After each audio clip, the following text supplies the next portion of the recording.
Hoje vamos falar sobre o Pacto de Princeton, que foi feito na cidade de Princeton, nos Estados Unidos, onde dois vagabundos, um por nome de FHC, filho de um general, e o outro, um vagabundo, filho de um labrador. Na época, um representava o Foro de São Paulo e o outro representava o diálogo interamericano. O objetivo era ajustar estratégias para a América Latina, ou seja, dois vagabundos arrumando uma situação para dominar a América Latina, considerando a quebra da União Soviética e a necessidade de um novo pacto de apoio para a esquerda latino-americana. Então, o acordo visava a implementação de ideias esquerdistas no Brasil. Isso foi em 1993, com a estratégia de que, se um dos partidos não vencesse as eleições, o outro venceria, mantendo assim o poder na esquerda. Essa estratégia resultou na ocupação da cadeira presidencial pela esquerdalha durante 23 anos. No entanto, é importante notar que este é um tema complexo e controverso, com diferentes interpretações e opiniões. Recomendo a leitura de mais fontes para uma compreensão mais completa e equilibrada do assunto, pois este pacto não tem valor jurídico internacional. Todos os pactos, todos os acordos internacionais devem ser registrados, passados e aprovados pelo Congresso Nacional, tá certo? Este é um dos acordos feitos à margem da lei e da vontade do povo, onde dois vagabundos se encontram na cidade de Princeton, dos Estados Unidos, e promovem este acordo para tomar o Brasil. O Pacto de Princeton, como é conhecido, é um acordo entre um vagabundo e outro vagabundo. Não é um tratado ou acordo formal reconhecido no âmbito do direito internacional. Ele é mais uma estratégia política interna do Brasil, acordada entre dois líderes de partidos políticos da pior espécie que poderia acontecer no Brasil, com o objetivo de implementar ideias esquerdistas no país. E isso que foi feito desde 1993, a partir do Pacto de Princeton. No entanto, é importante destacar que, em termos gerais, os tratados internacionais possuem validade e são reconhecidos no meio político internacional. Esse lixo desse acordo, não, porque é um acordo interno para eles tomarem conta do país, para tomar conta do Brasil, formalizar a troca-troca. Um assume uma vez, outro assume outra, os dois partidos, o PSDB e o PT, tá? Entre os Estados Unidos. No Brasil, por exemplo, os tratados internacionais de direitos humanos que são aprovados pelo Congresso Nacional são equivalentes a emendas constitucionais. Então, veja, esse pacto de Princeton não tem valor nenhum. Aliás, escrito em papel sulfite, não presta nem para levar ao banheiro, né, a privada, tá certo? Portanto, embora o pacto de Princeton possa ter tido implicações significativas na política interna do Brasil, ele não tem mesmo status ou reconhecimento que um tratado internacional formal no cenário político internacional. Pois bem, aqui cabe uma explicação. Um era filho de um general, e esse general faleceu em 65, que é o Leônidas Fernandes Cardoso, era general de brigada, né? Não de exército, são 3 patentes de generais, né? É o general de brigada, divisão e general de exército. Ele era de brigada. Então, ele, para fazer fosquinha, para fazer um desafio contra o pai, ele fez esse acordo aqui e envolveu as Forças Armadas, para enfraquecer as Forças Armadas, para acabar com as Forças Armadas. Mas isso não tem valor nenhum, juridicamente, no direito internacional ou no direito brasileiro, não tem valor nenhum. É um tratado normal, comum, tá certo? Comum, entre dois vagabundos que queriam e permeavam por trabalhar a favor da nomenclatura da URSAL, que era para colocar a esquerda no poder na América Latina, tá certo? Bom, na teoria geral do Estado, se reconhece que o povo é o poder supremo de qualquer nação e as Forças Armadas são formadas para proteger a nação e seus interesses. No cenário internacional, isso tem implicações significativas. Na política internacional, um país forte pode impor sua vontade sobre outros países por meio de persuasão, da coação ou da força militar direta. Assim, as alianças entre as nações podem ser forçadas ou voluntárias, mas representam uma faceta importante do poder e, por vezes, uma limitação do poder nacional. A capacidade militar de um país é um dos elementos mais influência nas relações internacionais. É através da análise dela que muitos governantes decidem quais nações são suas aliadas, ou com quais se deve ser credibilidade para negociações e quais são as possíveis ameaças de seus interesses. Portanto, o poder do povo e a formação das Forças Armadas tem um peso significativo no mundo internacional, influenciando as relações entre nações e a política global. Então, isso aqui quer dizer o seguinte: esses dois vagabundos fizeram um acordo implícito para destruir as Forças Armadas. Então, veja aqui, as Forças Armadas ela têm um peso significativo no mundo internacional, influenciando as relações entre nações e a política global. Agora, dois vagabundos, um filho de general e outro filho de lavrador, se encontram lá no raio que os parta e aí tecem um acordo, um líder do partido e outro líder de nada.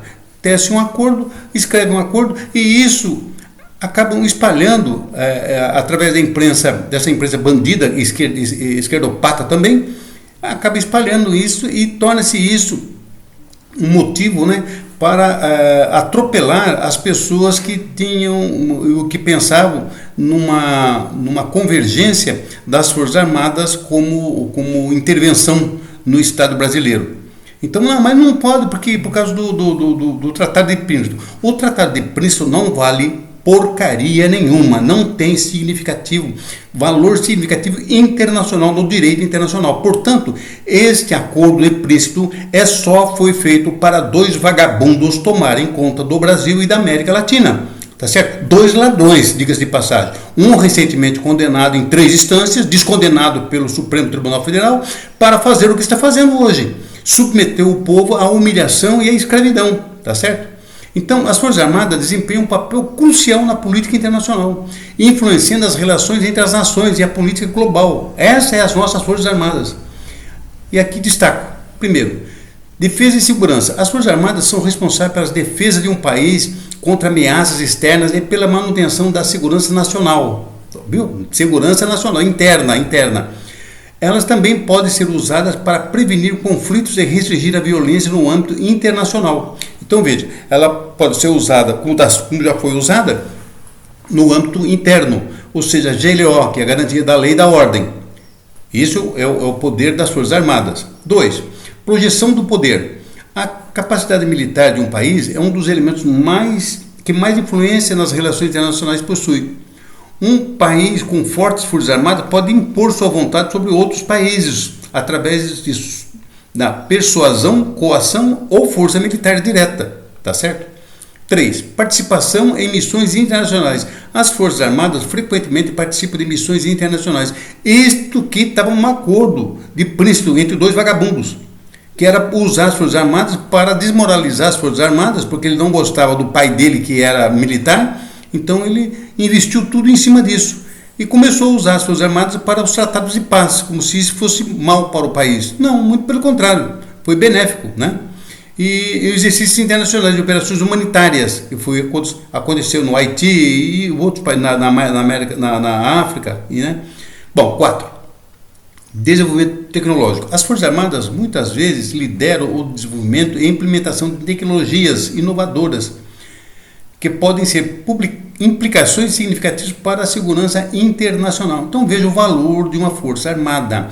E esses dois vagabundos se encontram lá nos quintos dos infernos para fazer onde fizeram um acordo para desmoralizar as Forças Armadas que tinham tomado o país administrativamente em 64, né? Que não teve golpe, foi tomada do poder para não deixar o poder da mão de um comunista, que é o João Goulart. Então, o Congresso Nacional cassou o João Goulart, o Congresso cassou, e ficou a vacância do cargo. E nessa vacância de cargo, quem assumiu foi o Marechal Castelo Branco, assumiu. E daí, sucessivamente, tivemos 5 presidentes militares. Foi quando o Brasil saiu da 44ª colocação no ranking mundial e foi para a 8ª colocação, junto com os países de primeiro mundo, tá? No cenário internacional, o poder do povo, que formou uma nação e suas forças armadas geralmente tem um valor mais significativo. Isso ocorre porque esses elementos são fundamentais para a soberania de um país, sua segurança e a sua capacidade de interagir com outras nações. Portanto, embora ambos tenham seu valor e importância, o poder do povo e a formação das Forças Armadas tende a ter um maior peso possível no cenário, no mundo internacional, tá certo? Então, é bem assim, esse Tratado de Princeton, esse Pacto de Princeton, não serve para nada, serviu só para ser balizamento para que esses dois canalhas assumissem a presidência do Brasil. Então, isso amedronta as pessoas. Não, mas tem um acordo. Não tem acordo nenhum. Esse acordo não vale nada. Não tem valor jurídico internacional. Não é reconhecido não foi e não é reconhecido pelo Congresso Nacional Brasileiro.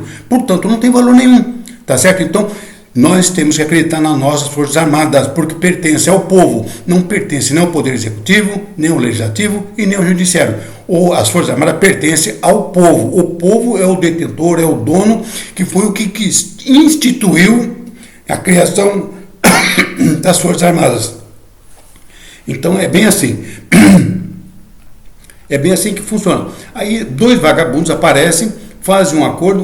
O primeiro vagabundo, que é o tal do FHC, é filho do general de brigada, Leônidas Fernandes Cardoso, nascido em fevereiro de 1889, o mesmo ano da proclamação da República. E o outro vagabundo, o descondenado Lula, é filho de Aristides Inácio da Silva, nascido em 1936, de profissão lavrador. O que vai dar certo isso aqui? Olha, o princípio da coisa, o que dá certo? Um filho de lavrador, outro filho de general. Um é vagabundo e o outro vagabundo e meio. O outro fazia afronta para o pai, que era general. Então, esses dois vagabundos se encontram na cidade de Princeton, às custas do FHC, porque tinha dinheiro, né? Foi para lá e fizeram esse acordo aqui espalhado. A esquerdalha espalhou para o mundo que tinha feito um acordo que quer acabar com as Forças Armadas, para tirar o poder das Forças Armadas. O acordo era para acabar, sim, com uma situação que existia nos governos anteriores, nos governos militares, existia lá o ministro do Exército, o ministro da Marinha, o ministro da Aeronáutica. E existia o quê? O ministro chefe das Forças Armadas, do Estado-Maior das Forças Armadas. Então, eram 4 ministérios importantes que o militar tem. Esses dois vagabundos acabaram com isso e criou, então, o Ministério da Defesa. Aí colocou sem vergonhas, mau caráter lá, e todos que passaram lá são mau caráter, tá? Todos que passaram são mau caráter, e acabou com essa força que as Forças Armadas tinham, que eram os 4 ministérios.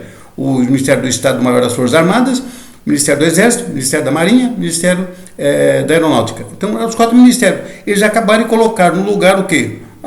O Ministério da Defesa. E esse Ministério da Defesa acabou assumindo o controle das Forças Armadas. Mas, que anote aí, não esqueçam mais, pelo amor de Deus, o Exército Brasileiro, a Marinha, a Aeronáutica, as Forças Armadas pertencem ao povo que é a nação. Não pertence a nenhum poder nojento e fedorento instituído também pelo povo. Não pertence nem a um e nem a outro poder. Portanto, se o povo convocar as Forças Armadas para sair à rua e tomar conta do país, ela vai ter que atender. Acabou, porque já tem precedente disso. Em janeiro do ano passado, em 8 de janeiro, as Forças Armadas foram humilhadas por meia dúzia de generais sem vergonhas, canalhas, tanto quanto esses dois vagabundos aqui, tá certo? Então, nós temos precedente. O povo não quer o sistema comunista, essa ideologia maldita, eles não querem aqui. Tanto que não quer, por que não desafia eles, então, a fazer um plebiscito para ver que tipo de república nós queremos? Se é a república dos comunistas ou a república essa do presidencialista? É simples.